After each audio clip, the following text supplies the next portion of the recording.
प्रत्येक प्राणी इस काल के लोक में 21 ब्रह्मांड में, ये आप पृथ्वी लोक पर रह रहे हो, ये भी काल के लोक के अंतर्गत आता है। कोई भी सुखी नहीं है। परमात्मा ने बताया कि आप झूठे सुख को सुख कहते हो। आप किस बात को सुख मान बैठे हो? पैसा हो, बढ़िया कोठी हो, कार हो, संतान हो, बस आप इसको मौज मानते हो, इसको आप सुख मानते हो।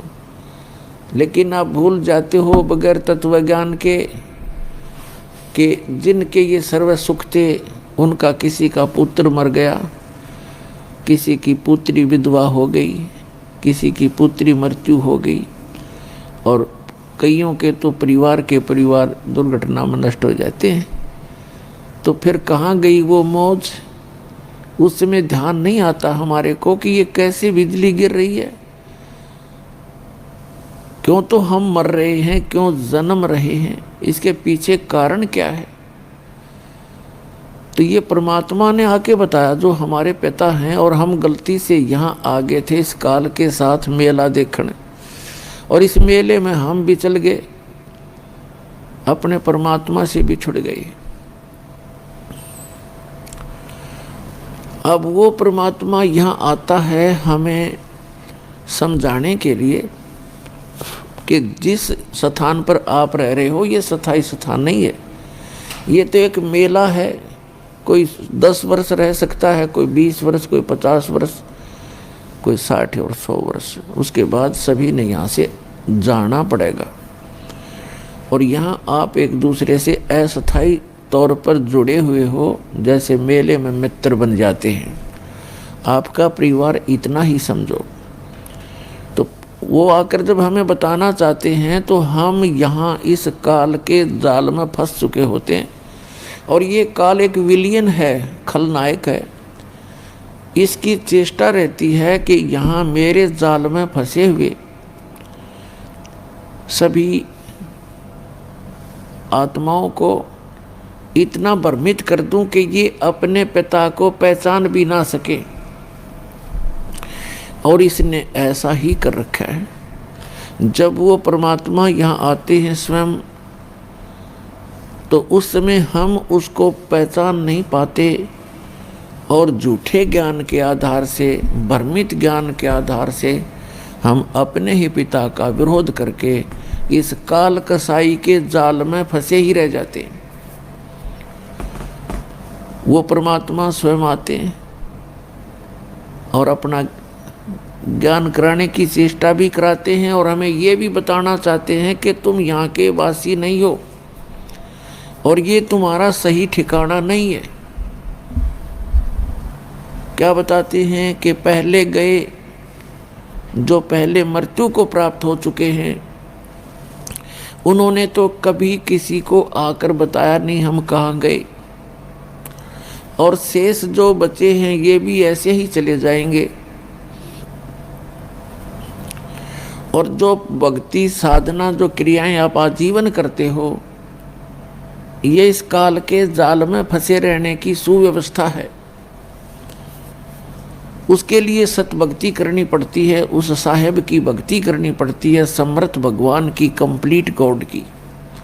और वो भक्ति केवल वो स्वयं ही आकर बताते हैं। जब वो बताने आते हैं तब तक हम इन नकली गुरुओं, आचार्यों, शंकराचार्यों, काजी और मुल्लाओं और इन पीरों के द्वारा इतने भ्रमित कर दिए जाते हैं कि हम परमात्मा के उस ज्ञान को स्वीकार नहीं कर सकते, नहीं कर पाते।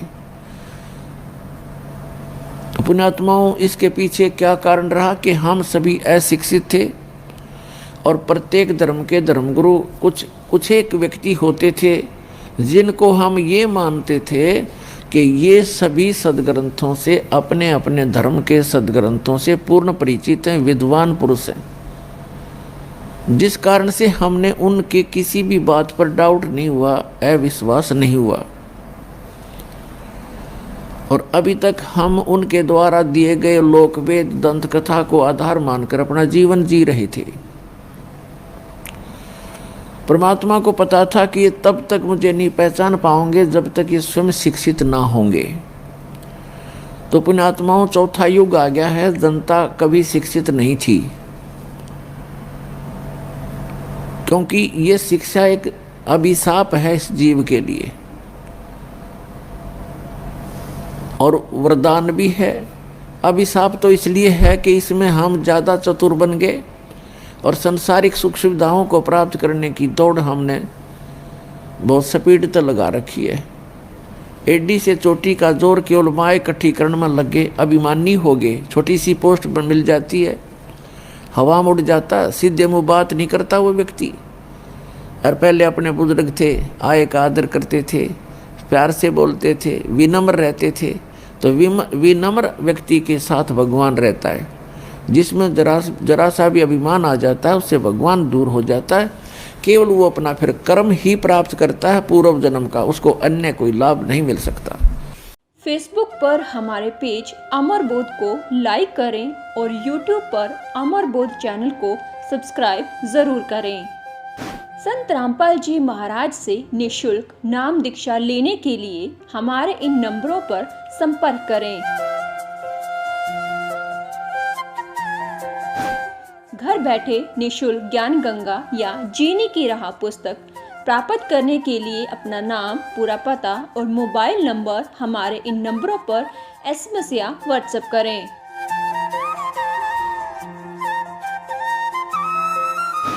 अधिक जानकारी के लिए हमारी वेबसाइट supremegod.org पर विजिट करें।